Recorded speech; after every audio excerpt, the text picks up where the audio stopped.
This is the 172nd episode of CloudFocus Weekly for the last full week of March 2014. This episode is titled Sinking Prices. CloudFocus Weekly is brought to you by The Permissioner. You can mass assign and revoke permission sets, Salesforce permission sets, that is. It truly is permission sets made easy.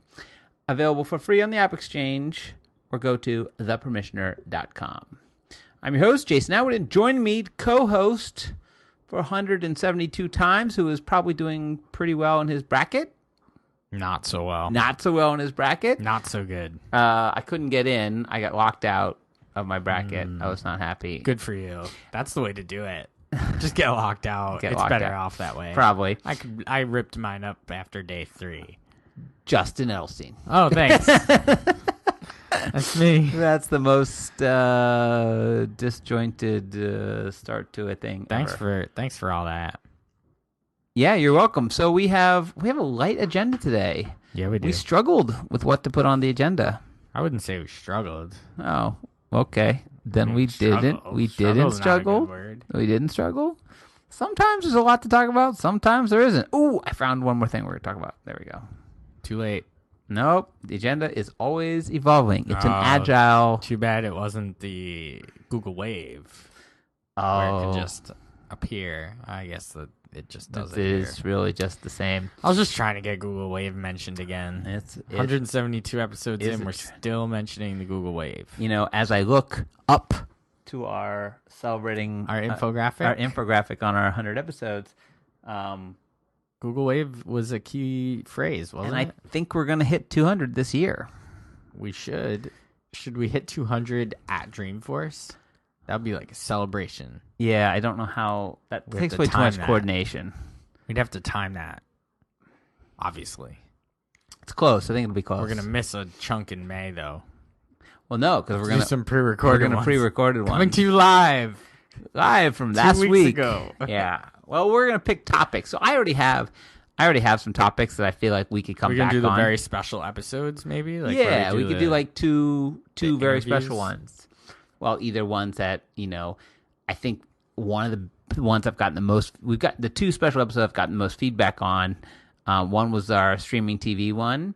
So we could kind of do a, what's new in our TV loves and dislikes or loves. I don't think people want to listen to that. People loved our top 10 list. And then the GTD one, we could do a whole thing on them, maybe on like an uptake or just tips and tricks kind of thing. We could do a kind of fun thing with that. So I've already been kind of. Well, speaking of GTD. Yes. Didn't you write a blog post? Are you trying to segui me? I just did. Didn't you write a blog post about 10 years of GTD? I did, and it's not live on the site, although it should be live either today, tomorrow, or the next day. By the time people listen to this? Perhaps. Probably. Yeah, so it should be on blog.arkusinc.com. Yeah, so I kind of hinted on this one last week. I wrote it. It's ready to be published. And in it, at the end, I kind of went over the story, whatever, but then at the end, I kind of gave my 10 tips for 10 years on what it is. And I think this would be a good special episode. So I feel like we should just not talk about it. All right. Even though we have nothing to talk about it. And then we'll talk about it as a very special episode. It'll be a very special episode. So why don't we talk about the Outlook and Google sync off with Salesforce.com. Sure. So that blog post is live on blog.arkusinc.com. And it's something we hear a lot of. We get a lot from our clients and people talking about is, synchronizing with Salesforce is great if you have Outlook, right? And you have all the things that Outlook can do and Exchange, and then you can use and you have the right version of Windows. And but there are people out there, strange as it might seem, who don't use Outlook or don't, or kind of migrating off Outlook. So there are actually some apps out there that allow you to not use Outlook. I am always so surprised when this is not just something that Salesforce provides. I'm non-Outlook one? Yeah, like the Gmail version of the Outlook sync. Right. Like I'm just always, it always perplexes me as to why these two cloud computing companies can't work together in harmony, and why there needs to be a third party involved when Salesforce is willing and able to write stuff for Outlook, a client. Like, it's not even Exchange, it's Outlook. Right. Like, I need to even explain that to clients when we're talking about it. It's like, oh, it's literally the application Outlook that is syncing, not the server. Right. So it's like, oh, if my desktop is off, then what? It's not syncing. Not syncing. It's like the weirdest thing in the universe. I mean, I think it's a lot of legacy stuff, right? I mean, Outlook, if you think back, if Salesforce is 15 years old, Outlook has been around for... Yeah, but the new version is not legacy anything. It's new. But it's a reinvestment in... Right. It's a reinvestment in integrating with Outlook and not an investment in integrating with anything else. But it's the same story with things like data loaders and things like that, they'll do a little bit, they have to have the checkbox, right? It's like assets and solutions. It's like checkbox, we can do X. I don't know if enough of the business world has come to them and said, hey, why don't you do Gmail, right? They actually announced as of, 4 or 5 years ago, they announced that package that allowed you to do some Gmail or Google Apps integration. Remember, it had installed the email thing in your org and Google Docs tab. Yeah. I missed the Google Docs tab. And that sort of died off. I mean, it's sort of not a... This is different. Well, this is like what people want.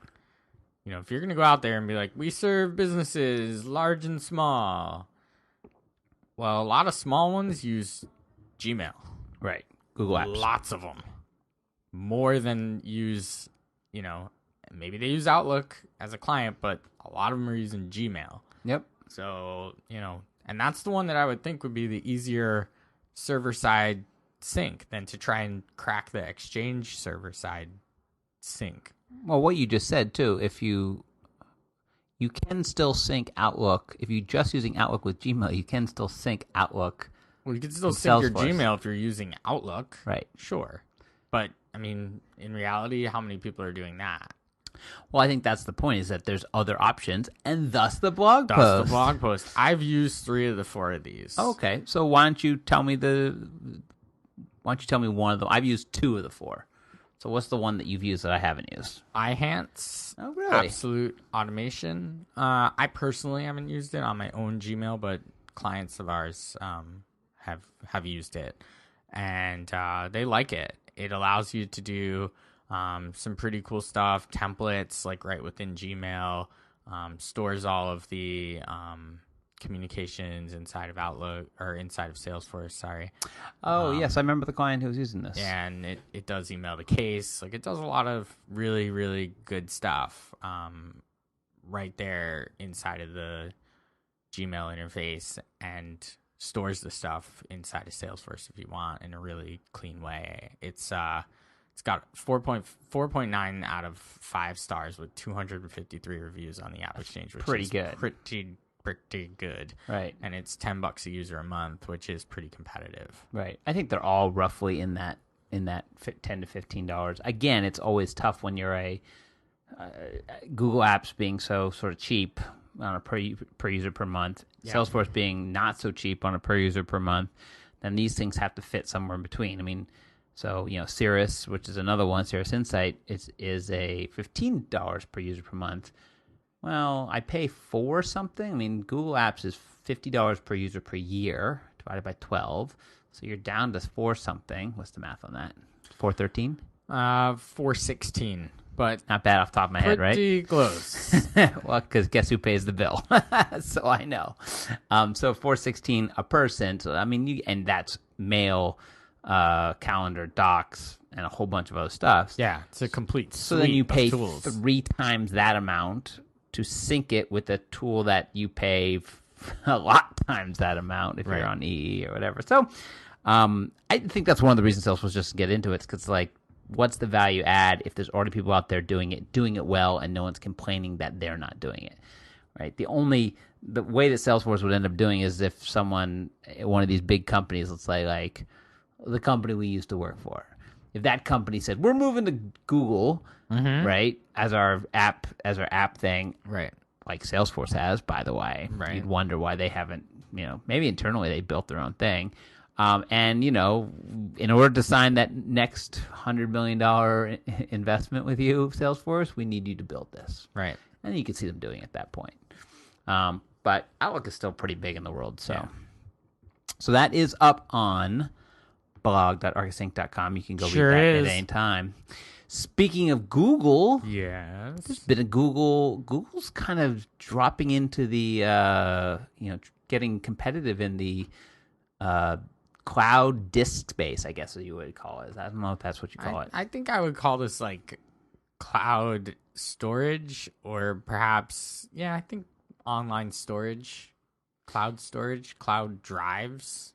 Yeah, so basically they dropped their prices a lot, and A ton. And now a 1 terabyte space on their Google Drive is $10 a month. Can you imagine if I said 1 terabyte for $10 a month? That's amazing. So my drive in my laptop is 250 megabytes. That's 4 times the size of my drive for $10 a month. It's pretty good. Like they're getting, and then to have 10 terabytes for a mere $9, and they're $100 a month. So Why like the not? idea of storage and putting your data in the cloud and all that, like it's getting. Well, I think the one that's like, the 100 gigs a month for $2. Right. I mean, that's $12 a year for 100 gigabyte drive to just throw stuff on. Right. And that's pretty good. That's pretty good. Yeah. Really good. I mean, you're not really going to be in a backup mode at that point. A terabyte gets you into backup mode. Yeah. We're going to But back this up. is more like, let me store my media up there. Right. Still have transmission problems. You can't, large files, as you know, is your little lady, soon to be your little. Oh, you got a new name for her? Still a little lady. Not going to have a new name for her? Still the little lady. Okay. She's still little. She's still a lady. For those of you who don't know what we're talking about, we're referring to Justin's impending nuptials. So I'm calling him out.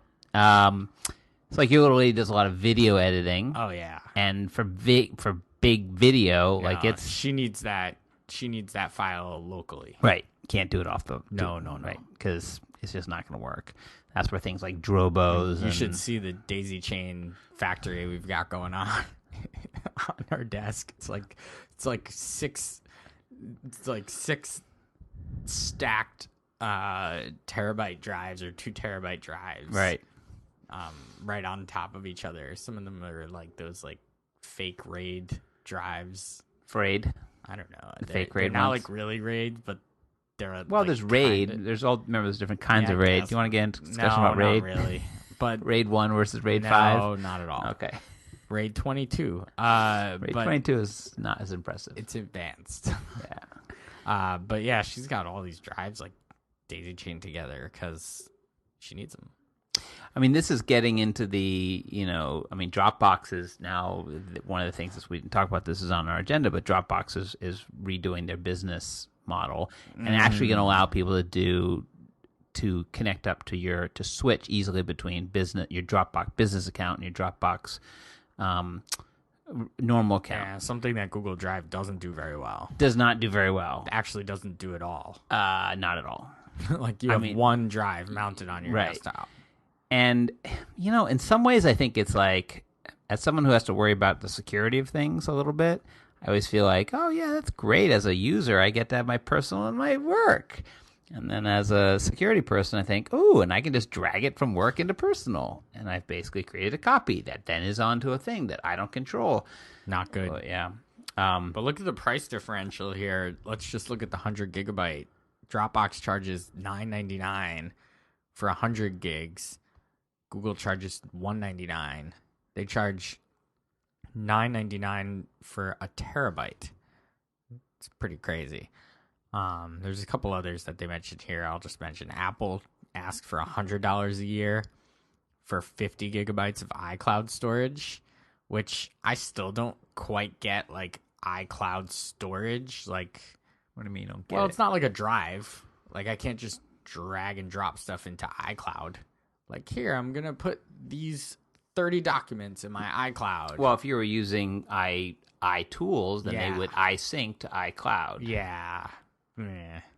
Well, Apple's theory It's is a very different. Apple's theory is it's a always very like, we don't different- want you to have to think about drives. Yeah, but all it's a just very happens. it's a very very different way of thinking about like cloud storage. But if you've ever switched, as I know you have, if you ever switched devices and you have that backed up to the iCloud, Well, the iCloud does a great job with media, like music, right? and movies, but that doesn't count towards your. and other things. Right. But I've never the only thing that iCloud's ever helped me out with was contacts and preference settings and things. Right, things that you backed up from your iDevices. Right.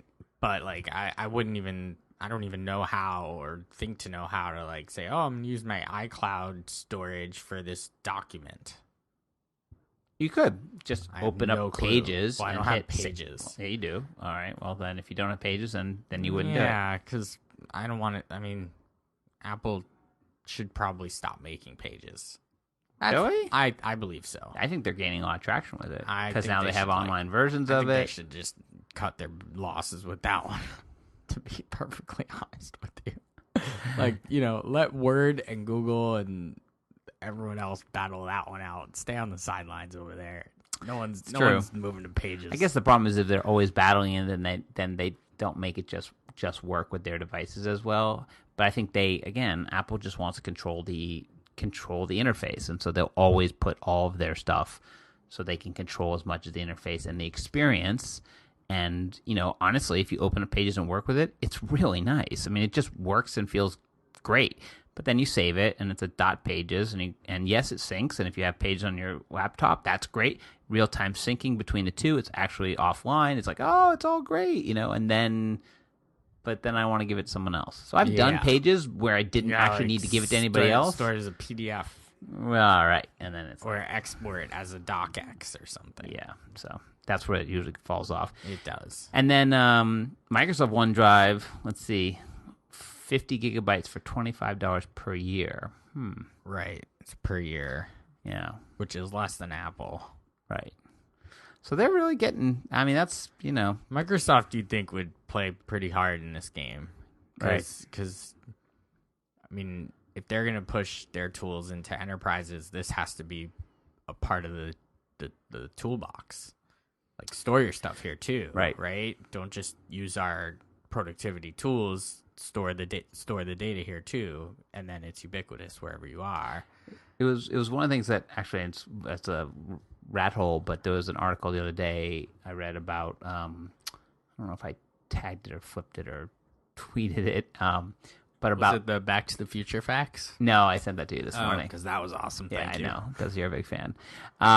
No, it was about all the different providers and which ones do two-factor. Oh, and because there's been a scam going on. So there you go. I'm just coming up with news stories. There's been a big phishing scam for Google users. They send out an email. You've got a Google thing. Come check it out. If you're not using two-factor on Google, you're playing with fire, right?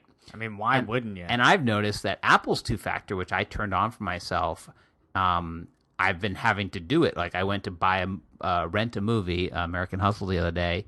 I went to buy it on my Apple TV, and it went boom, two-factor, and it said we're sending it to one of your devices, which I had registered my iPad Mini and my iPhone, and it sent the thing, and I had to put it in. And I was like, oh, okay, so that's real now, because I've had it on for 6 months, and I have never had to use it. I think I've turned it on as well and haven't seen it once.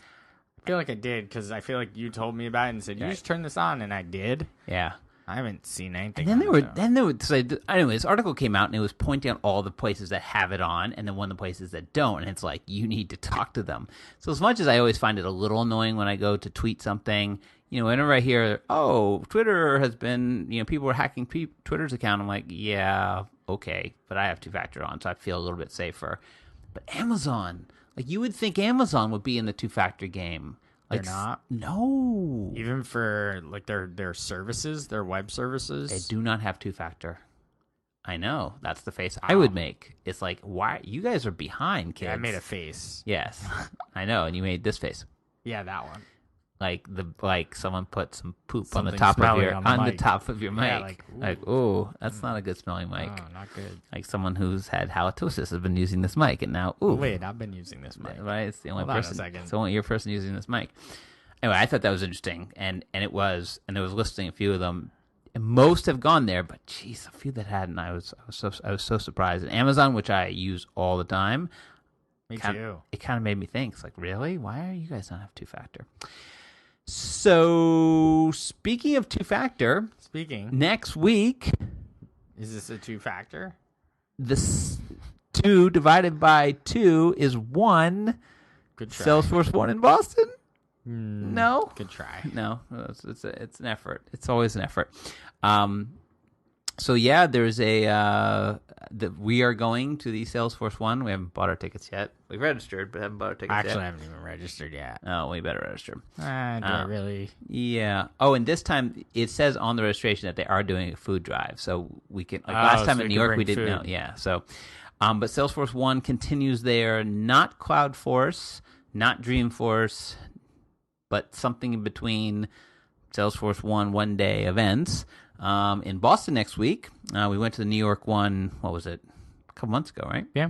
And we're going to go to the Boston one to check it out because it's close and we have clients up there, and why not? We actually have a client speaking, so that'll be kind of fun. That will be fun. Talking about some platform play, as it were. Anything you're looking to get out of Salesforce 1 next week? No, I think I know what to expect. So no Mark. So that'll be kind of interesting. I'm pretty sure I know what to expect in terms of, what this is. I'm pretty sure what I'm going to see is something I've already seen before. Okay. No surprises. I don't think so. I think they'll release some Spring 14. I don't even know if they'll mention the word Spring 14. They're so in the hole in the Spring 14 thing. Well, at least they're doing right and not just throwing it out there, bugs and all. Yeah, that's true. I mean, wouldn't you rather that be the case than be like, here it is, and it just stops working? Well, I mean, didn't they start to release it and found the bugs? I don't know that to be true. Okay. No, hey, listen, this software development is tough, and when you add a little feature, that's one thing. I think there's a lot of re-architecting going on, and that re-architecting is painful and is taking longer than we think it's going to take, and so they have to hit those 3 a year because that's sort of like what they say they're going to do. But in almost, if it were my advice, I would say take a year and maybe only do 2 releases. If you need to do these big releases, take a year and take some time to get them right, as opposed to keep pushing. Because we now know that spring is now pushing off summer, so summer's now been pushed. So there's only so much time in the year. And they want to release stuff around Dreamforce, so you know that Dreamforce 1 in October 15th will then be kind of, shortened life cycle. So, right. Interesting. Anyway, Salesforce 1 Boston should be fun. So if you're up there, we're not doing anything podcasting-wise. We'll podcast on the way up. Or the way back. The way back might be the better one. After some drinks. After it. Well, not like, oh, maybe this is what we're going to see, but this is what happened. Oh, yeah. We'd have to bring our mics. Our travel mics. Travel mics. Might be a strange podcast. It will. Because I think we're taking the train, yeah? That's the plan. So we can be doing it from the train. I understand. All right. Maybe we'll do that. I don't know. Maybe I'll fly. Yeah, maybe you'll fly. With my wings. So without anything else to discuss, let's get on to our CloudFocus app pick of the week. Alrighty then. So I'll go first. Well, I think you have to. I always go first. So I'm picking an app that I don't know how to pronounce. I bet you've used it a ton. I've used it a couple times. Okay. It's pretty neat, actually. Oh, I like neat. It's called Ototo. Ototo? I think. It's spelled O-T-O-T-O. Okay. So I think it's Ototo. Ototo? Okay. And this is weird. It's a community-based transit and navigation application. So basically, you give it points of where you are and where you want to go, and it uses publicly available information or community sourced information to tell you the best way and fastest way to get from where you are to where you want to go on public transportation. Okay. So if right now I were to open up the app, which I'm not going to do, and I were to say, I'll do it for you. You know, it knows where I work and it knows where I live, and I say, get me home. Right. It will tell me the next 7 train is leaving in 6 minutes from Times Square. That's where you need to go. Okay. And it covers thousands of lines, thousands of like, it's multinational. It's got like. So why is this better than like Google Maps that has this in it? This is from what I understand, it's like it picks up on like people saying like this is happening or this is happening. Like it's not just like Google Maps, which might just be based on like service disruptions. This is actually like people reporting like this isn't happening or this isn't working. Oh, you mean real time? Yeah. Like okay, like crowdsourced type of community based information. Share it, change it. Right. So, it's just basically trying to get you a good route, and when the things are leaving, right there on your mobile with like a countdown. Right. This bus is running late because there's traffic, da-da-da. Okay. I was really surprised. Like, have you used it? Yeah, it's accurate. Yeah. And I was just totally stunned at like how accurate it was, because I don't know how it, like, I guess people are saying it, but I have no clue how it knows like the 7 train, which doesn't really have like a timer on it, how it knows when the next one is like leaving or well, they do. moving. I mean, even guess. Google Maps I don't has know. something that says the next one leaves in X, but this thing has based on a I mean, schedule. it's multinational. Like, it's got like thousands of different transit,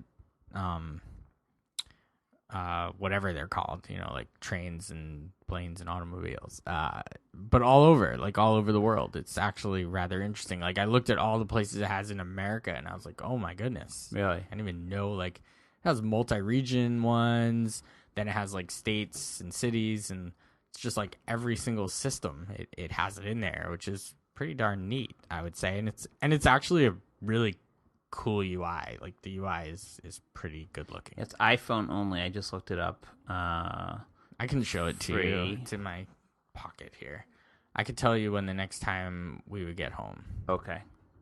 Why don't we do that? So let's see. If we were to leave right now, 5.5 minutes till the next train leaves. So their theory is if literally we get out the door right now, that's when that train will leave. That's right. Have you tried it? Like, walked in and see if the train actually leaves at that time? No, I haven't like done that, but I've said like when the our beloved 7 train is not really running on the weekends. That's true. I've had to get to places in the city, and it's like, oh, this is different timing for me because I got to walk to a different train. Right. How long is this going to take, and when's that train leaving, so I know when to leave the house? And it's worked.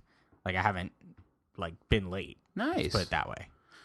Nice. Not being late is kind of the key to a app that tells you how to get to there. places. That's so true. That's it. So true. That's my criteria. So not true. being late. So, and a cool UI. I think, like you saw, that's pretty neat looking. Yeah, that's nice. And it's a lot easier than like going into Google Maps and like changing from one, like, oh, I'm not driving, I'm on the subway. Like, I this wonder does if that in one thing. because Apple Maps, when you look up something, it says you hit transit. It says which other app do you want to use? You need to use a different does app. this or one? routing. Does Apple Maps point you to this one as That's one a of the good ones? question. I don't think it does, because I was doing that just the other day, and it did not use this app.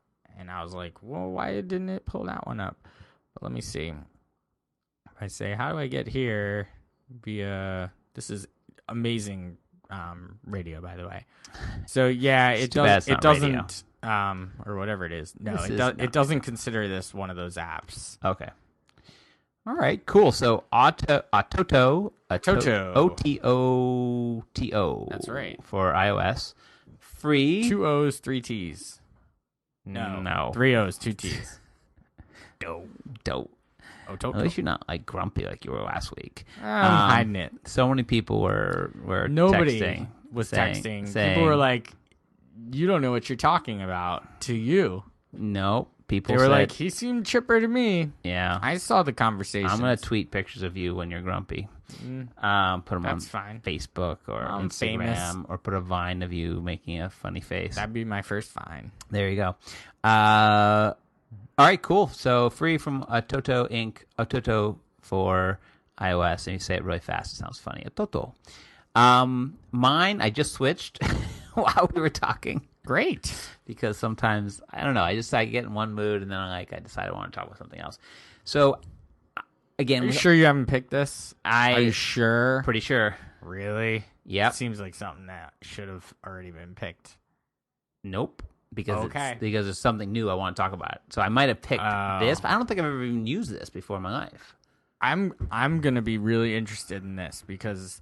I just recently started a new hobby can you just I like let to me, a hobby? listen to things while I do it. And I just searched the word in our entire docs and didn't find one. So tell me about it. All right. So why don't you get on with it already? All right. So are you? Will you do it already? Take a picture. Do it. You're terrible. So what is I made a pic of the Amazon Kindle Paperwhite. Did I not? A couple weeks ago before I went on vacation. I think you picked the Kindle. Yeah, I picked the Kindle. You at least talked about the it. new Kindle Paperwhite, which is a new one. Whatever. If I haven't, then make that a pick. That's good. Use that. Set. Double pick week. So one of the things that I was fascinated with by the new version, because this is my second Kindle, it has some nice features, backlighting and all this sort of stuff. It was great. But one of the features that I was fascinated with is something, they have a kids version. They have, they can lock it down for kids, whatever. Was this audiobook syncing thing. And I was like, ooh, audiobook syncing, what's that? Oh. So the next time I went to buy a book on Amazon, I bought a book. Actually, someone suggested a book. I was going to pull it up right here. It was The Blank Slate. I haven't read it yet, but The Blank Slate by Steven Pinker. Oh, The Blank Slate. Yeah. I won't ruin it for you. Whatever. You don't read, so it's okay. So I go buy this book on Amazon.com, and I click on, buy the book. Books in the Kindle are $7.99, $8.99, $9.99, right, roughly in that range. If you say so. And the issue with audiobooks for me has always been, well, if you're going to buy the book on audiobook, you're going to pay $20-something. And when you buy the book on Kindle, it's going to be $12. And so, like, well, all right, I like audiobooks, maybe I'll just buy the audiobooks. But the buying of them both, you're now spending $30, $35, which is like more than anything. And so I think Amazon, again, I'm just diving into Amazon's world, and I think Amazon said, you know what? The people they did the math, they ran the numbers. They said the people who buy a Kindle book and the people who buy the same book on audio are absolutely, there's no crossover. Venn diagram, they don't touch. So they said, you know what? We're losing money because people see this one side is more is expensive. So what happens if we offered the person who buy the Kindle book a very, very discounted rate to buy the audiobook at the same time? Now we're talking. So I bought this book, The Blank Slate. I bought it on the Kindle, and after my purchase, it says, oh, you just bought it on Kindle. Would you like to buy the audiobook for $4.99? Ooh, I say, $5 more? I'm in. Let me try this. Because this new feature, because obviously Amazon owns Audible, right? So it's an Audible book. So this new feature is synchronization between audio. Do they sync? Audio and reading. That's fantastic. So you're reading it. You're on page 53. Yep. You stop reading. You're going to the gym. You pop on the headset, and you're off and running from page 53. Yes. And then you come back and lay down on the couch, and you're on page 84. Yes. And it's great. Yes. Oh, that sounds great. So I'm fascinating. I have not been able to use it yet, but that is the feature. Slacker. I know. That is the feature that it's synchronized. And I think it's taking a book to a new level because it's exactly what I kind of wanted. I want the ability to read, but not have to make that choice of like, well, now I want to read. Oh, I can't read this because I don't have it. The price point of bringing them down. So like the package is like $15. Oh, okay, that's not bad. And that they synchronize. I'm like, that is actually a very good feature, very well thought out. So what I'm picking is the Audible app on the iPad. It's audiobooks by Audible. And so what you can do is, again, you buy the Kindle version and you buy the audiobook, and then as you read it.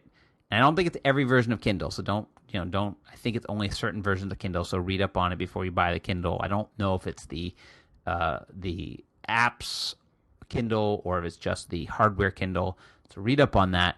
But I've actually done 2 now because I buy the book and then it's like, oh, $3.99, $4.99 for the audio version. I mean, this one's 22 hours. It's the unabridged version. I'm like, yeah, I'll pay $5 for that, sure, because I might want to listen to it, right? I might not want to read it. Anyway, so I'm picking audiobooks by Audible. I think it's great. I think they've really figured this out. This is where I think the book reading on a digital book reading is becoming, has something extra to it. There's extra stuff that they've been adding, obviously having a lot of books and all that stuff. But this, I think, brings it to a whole nother level, and it's kind of like, oh, this is why I would buy the digital version, which you can't get in, obviously, a paper version. So that's it for my pick of the week. It is free, except for you have to buy all the content. So, speaking of free things, you can follow Justin on Twitter, Just Edelstein, for free. You can follow me, Jason M. Atwood, on Twitter for 20 cents per follow. Follow Arkus Inc. Wait, you paying them? No. They have to pay you? Yep. That's nonsense. That's what we got to do. I would ask for a We're on refund Facebook.com/Arkus Inc., Dreamforce Portal Group, Success Community Group, pause for dramatic effect, LinkedIn, Google+, and then, of course, you can always subscribe and review the podcast on iTunes. We love the feedback, by the way. I know people are sort of going, they know us, they're sending us emails. I know, we're getting emails. Yeah, they're like not tweeting at us, not putting it on Facebook, not putting in the comments on the blog. Guys, we love you, but come on. Make it public. Make it public. Right.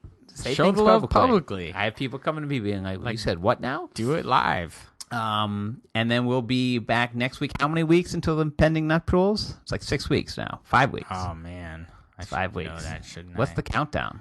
If I go to our website, which I'm going to, you want to read your website off on the air? There's 45 days to go. 45 days. That's Wow. right. 45 days to the day. Got a meeting later this evening with the DJ. 9 o'clock. Terrible. He doesn't have iChat or FaceTime or any ability to do anything but a phone call. Like, great, DJ. Can't do anything but a phone call. So you're phone calling him, or are you going to his DJ place and watching him DJ? No way, man.